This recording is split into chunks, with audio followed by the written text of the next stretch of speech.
You're listening to Tarakki Talks. Welcome everyone once again to a brand new episode of Tarakki Talks. You're catching me, Ahalya, on today's podcast, and we're bringing to you a unique conversation. We've spoken about a spectrum of things on the series so far, and right now we're going to be talking about an investment concept that might not be too familiar to many of you out there. To help us dissect this topic today is Amandeep Singh Chahal, the Director of Amran Investment. Thank you so much for joining us, Amandeep. It's a pleasure to have you on this episode of Tarakki Talks. Hi, Ahalya. Thank you so much for having me on. So, Amandeep, in preparation for today's podcast, which I had to do quite a bit of preparation because, like many investment tools, this one isn't spoken about too often, right, in the public domain. But it seems like a pretty fundamental one that people should have an idea about. We're talking about the Business Cycle Fund. So, I'll leave it to you to set the stage for us. Could you talk to us a little bit about what a BCF actually is? And then we'll take it from there. Okay, so Ahalya, history shows that businesses go through various cycles. A typical cycle comprises 4 phases: a recovery, expansion, recession, and slump. Basic stuff over here. During each phase, certain sectors tend to do well. A business cycle-based investing deals with investing based on the economic cycle. Depending on the phase the economy is in, the fund manager of a business cycle fund decides to select the sectors and stocks which can potentially do well in that phase of the cycle. So in effect, a business cycle fund is an open-ended, diversified, market cap, sector agnostic equity scheme following the business cycle theme.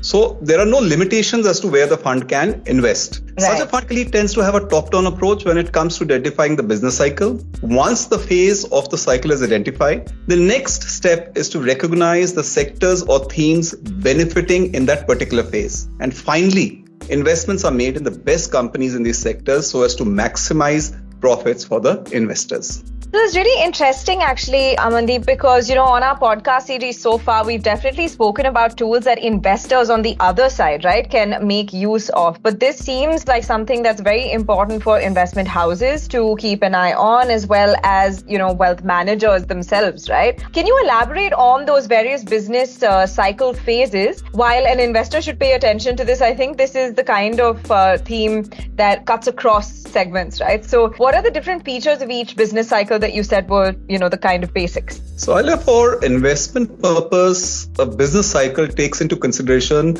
both global as well as domestic factors. So a cycle can be really divided into 4 distinct phases. The first one is piggybacking. This phase is marked by a strong global but weak domestic growth. A blue sky is an ideal situation marked by strong growth for both domestic and global economies. And a dark cloud is the exact opposite of that. It's marked by weak global and domestic economic growth. The 4th stage, which is where we are currently, is marked by weak global growth but strong domestic growth.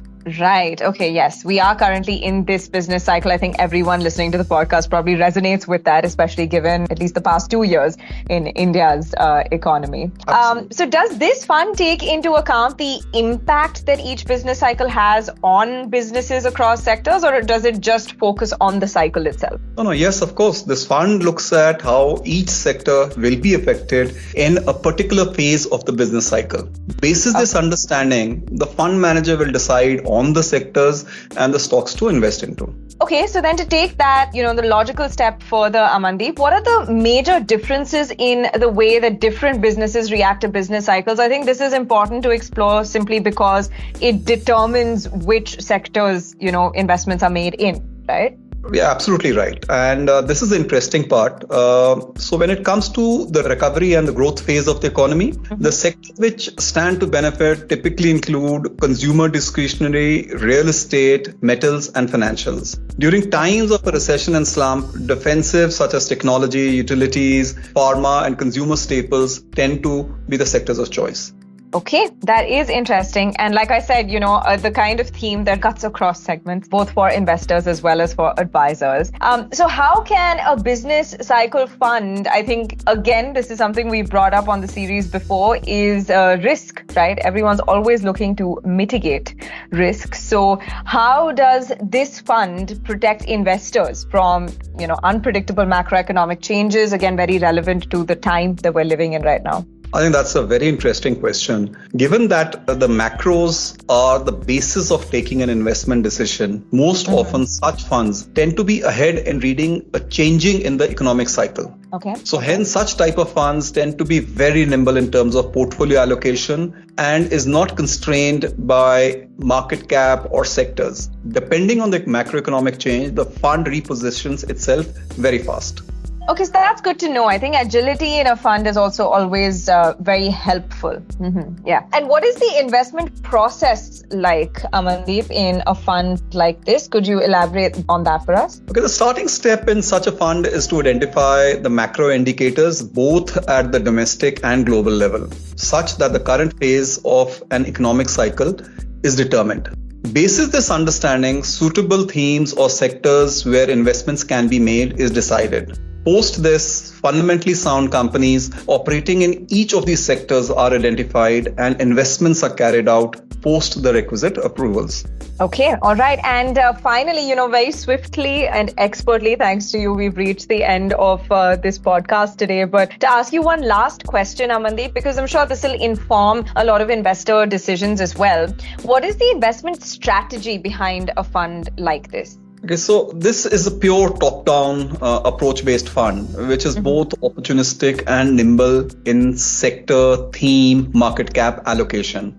Basis the phase of the economic cycle we are in, the fund manager has the flexibility to invest in a concentration of sectors. The highlight here is within these sectors of choice, the fund manager can further diversify across large, mid, and small cap names, thereby providing room to generate sizable alpha when the economic call goes right.